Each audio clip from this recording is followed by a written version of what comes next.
All right, let's talk to Jake. Tinx, how are you? I'm good. What's going on? Thanks for calling. Well, I'm so happy to talk to you. I love your podcast, and I am an LA resident.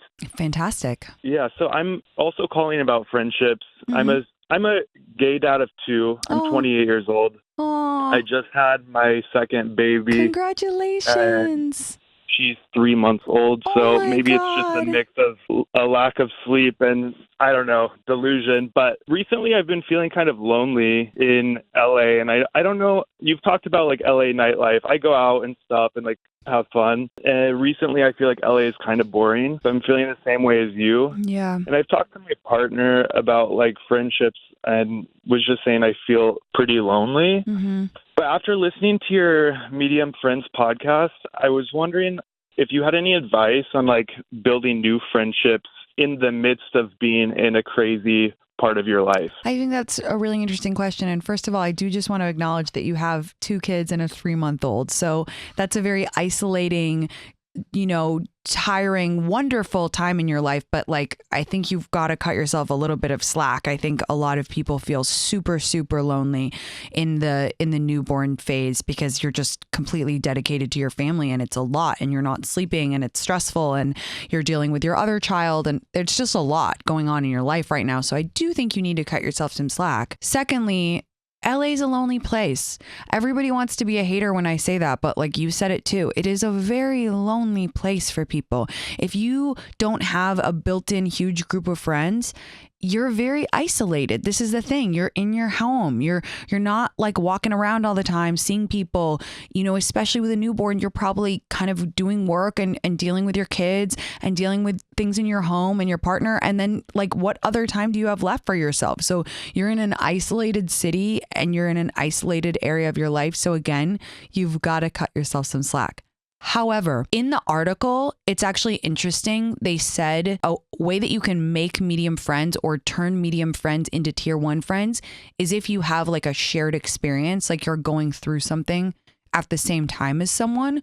So I wonder if there are other parents that you can become friends with and kind of bond over this time in your life, just so that they said one of the best ways to turn medium friends into tier 1 friends is to go through something like a good thing or a bad thing, like a divorce or a new baby or whatever, and you can really kind of bond through this shared experience. So, I don't mean to just say, oh, just go make some parent friends, but I do think that people who have young kids, that is maybe your best shot at making some strong friendships because they understand what you're going through. Yeah, it's interesting because I have 2, I would say like tier 1 friends, and one is a new mom as well. Okay. And it's interesting. I feel like our friendship has kind of gone farther apart. Oh. Just because I think the woman's experience is so different than the man's experience. That's fair. And she's going to like mommy and me classes and stuff like this, where I just don't feel like that would be the right path for me. Mm-mm. And I see like the sense of community that it brings her. And I feel like we're kind of drifting apart, where I would have thought that we would be coming closer together. And then my other tier 1 friend is like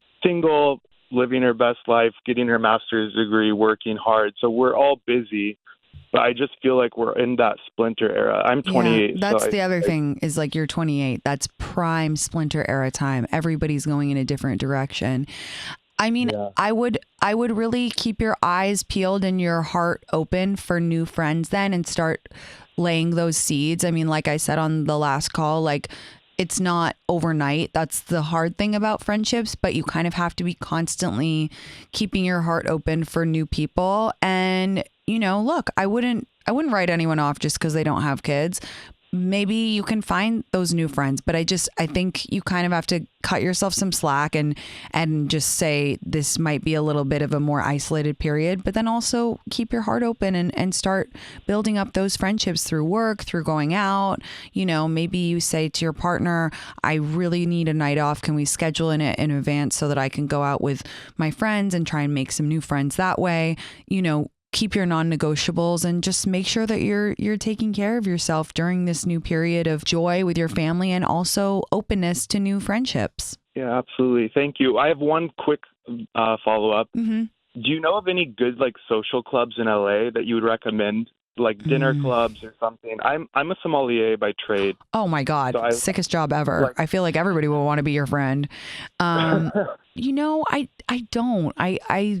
Gosh, if I had known about any, I would have joined them because I wanted to meet new people in LA who were like-minded. I would just say the last thing is like, do the thing that you like to do for fun. Like, I truly mean that. Like, I like to party. I've recently made a group of like 6 new adult 30-something friends who love to party also, and it's because I met them when I was partying. So whatever it is you do for fun, running, whether it is wine, I don't know if that's more of your work thing, whether it's food, I would try to go do things that like you really genuinely find fun so you can meet other people in that headspace. Awesome. Thank you so much, Tinx. Thanks for calling. Congratulations on your new baby. Thank you. Lots of love. Bye, babe. Yeah, it's a lot of work. 2 kids is a lot of work. A new baby, that's like really, really isolating. Then you layer on LA. It's hard. It's hard. But listen, think about how many people have called in about this guy. So if you're struggling out there with friendships and you're feeling a little lonely, please know you're not alone. That is a lot of adults. That's literally why I talk about the splinter eras, because everybody is going through it. What's up, Stephanie? How are you?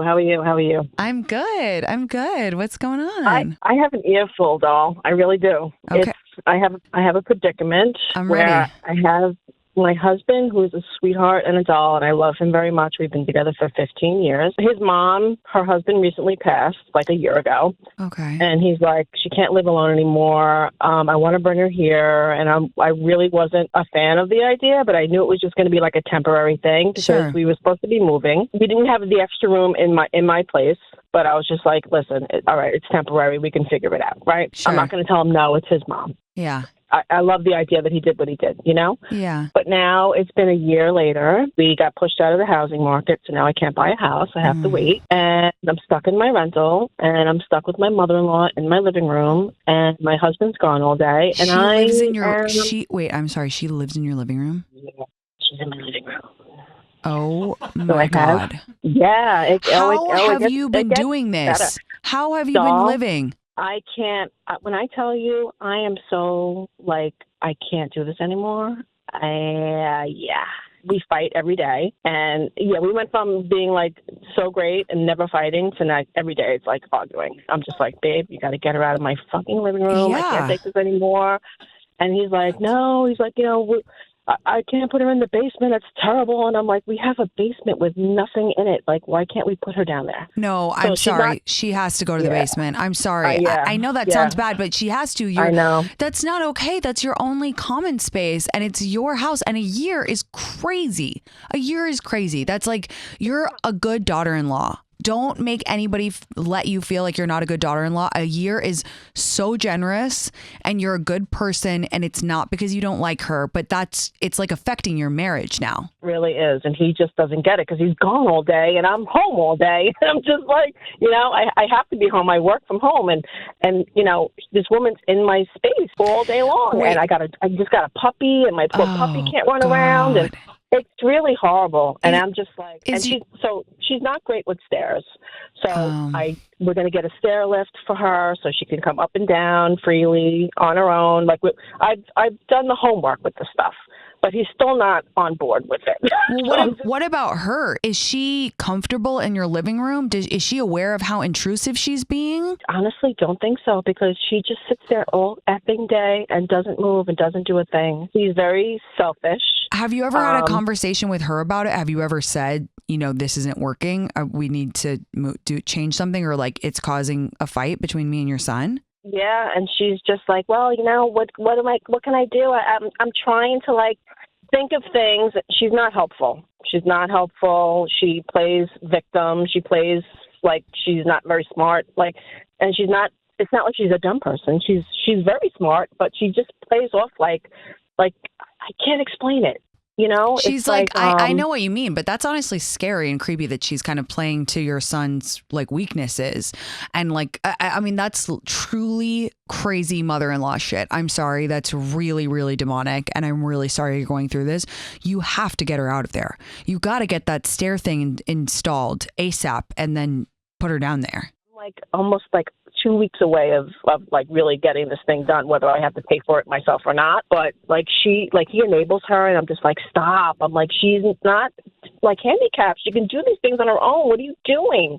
Like, I feel like I have another child that I have to take care of, and I already have enough kids, you know? No, So it's so like, unfair. It's putting you in the worst position. And I'm like, honestly, kind of mad at your husband for not seeing that you're in such a tough spot. And you've been so generous and so hospitable. A year is actually crazy. Like, that's really, really nuts. yeah, it's really starting to like change me as a person. Do you know what I mean? Yeah, and I'm worried. I think what I would do is like, I think you need to go to your husband and I think you need to say, I need to find a solution. This is not working for me anymore, and I'm at the end of my rope. And I would say also, this is going to irrecoverably damage our relationship. We will not be able to go back if you don't fix this now. And then I would honestly I would kind of do some like, I would kind of go ape shit on him. Like, if I were you, I'd give him the silent treatment, because men only understand change in behavior. They don't understand words sometimes. I would honestly I would stop speaking to your husband. You can't live like this. This is not right. Or say to your husband, fine, I'm going to a hotel. You can pay for it and until she's gone. That's what I told him. I said, I'm going to either sleep in the basement and you're never going to see me again, or I'm leaving. So, dude, you know, honestly, you move to the basement. Yeah, refurbish it. Get it, make it nice down there. You go live down there. Trust me, he's going to be running down to visit you more faster than you can say. Yeah. I just want to know that I'm not like crazy for feeling this. No, you're not. I'm validating you, and I'm putting my foot down for you. You need to tell your husband, we need to make a change. We need a solution because I'm done and I can't do this anymore. Keep the mother-in-law out of it because obviously she's manipulative, and the more she knows, the more she will try to use against you. Keep her out of it. I would take your husband out to dinner or something, and I would put the fear of God into him. I would light a fire under his ass and I'd say, I'm not speaking to you until you find a solution. I'm done with dealing with your mother. It was never supposed to be this long, and it's damaging our relationship. And it's just say like, it's making me fall out of love with you because you can't handle this. Really try to like, you know, dig at the manly thing. Just be like, the fact that you can't figure this out is making me really turned off. I agree. I'm sorry. I'm so sorry. I'm validating you. You're the best. Please call me back and let me know what happens, okay? Or write us an email. It's me, Tinx at SiriusXM.com. You are in the right. If you take one thing away from this call, please, you're in the right. Yeah, I thought I was doing a good thing, but now it's just going on too long. Listen, no good deed goes unpunished. I know that much. I know. I appreciate that. Good luck, babe. We're thinking about you. Thank you. All right. Love you. Take Bye. care. No fucking way. By the way, it's giving Miranda and Steve in Sex and the City. Is that what everybody thought of? I was immediately like, she's like, Steve, your mother could. Okay, I have to take the next call. Steve is saying, okay. Okay, Sarah. Hi, Sarah. How are you? Good. How are you? I'm good. Thanks for calling. What's going on? I got about 5 minutes. Yeah. So I always feel like the shoe's going to drop, like when I'm dating somebody. So really quick backstory, was seeing somebody for 5 weeks, doing me. Everything was so good. I never even thought about sending, like any text I sent, never thought about it, just sent it, you know, was not sending screenshots. Like things were just so good. We had a really good night. I didn't sleep with him, but of course I let him, you know, I like basically gave him a handy. Okay. And we took a shower together, and Hot. the next day, things were still good, right? It was so good. It was so hot. The next day, things were good. I figured at night he was a little silent, didn't think much of it. The next morning, we had confirmed plans for that day. And then I get a call from him like midday, sounding like a sad puppy dog, basically saying like, I don't know. I just feel like there's no passion between us. I'm like, bro, it's been 5 weeks. Passion? I literally just gave you a handy. What are you talking about? And so it kind of goes back to my whole thing of like, I try not to think like this, but I'm always like, okay, when's that shoe going to drop? Like, I'm trying not to think like that. And I'm in my 30s. He was in his 30s, but it just seems to always be like that. Like they seem so good. And then, yeah. I think that you're looking at it the wrong way. And I think you're trying to create a pattern where there isn't one because you're feeling upset that this didn't work out with this guy, which is normal, which is fine. You're trying to say like, oh, when's the other shoe going to drop? It always drops. You're looking at it the wrong way. Think about it this way. It only takes one person for it to work out. I'm going to repeat that. It's only going to take one guy. Until then, everything else is a learning experience. Okay, didn't work out with this guy. Whatever. He wasn't feeling it. Who cares? On to the next. don't try to make a pattern where there isn't one, or try to create like a mantra about yourself and your dating patterns that just isn't there, because it will only hinder you. I want you to look at it in a new way. Okay, what did you like about this guy? He was funny. What did you not like about him? Okay, that he randomly broke up with you after you gave him a hand job. It's all a learning experience. And I would bet that your past relationships, your past situationships, whatever, they haven't ended because of the same reason. Now, if you're going to call me and say, Tinx, every guy I date after 5 weeks, I give him a hand job and then he dumps me, then we have something different to talk about. But no, this is not it. You're just feeling a bit down in the dumps, which is totally normal, but it's not a pattern. I promise you, it's only going to take one guy. Yeah, that's so true. Should have given him a BJ. That would have totally made him stick. No comment. I'm just kidding. Fuck it. If what's going to happen, box theory anyway. You're good. Anyway, at least you got out with just a little hand job. Babe, I have to jump. I love you. Stay out of your head and stay in your body, okay? Thank you. Good luck. Bye. Bye.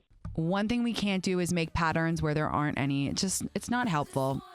I love you all so much. I will be back here on Friday with office hours. Until then, stay well. Love you. Bye.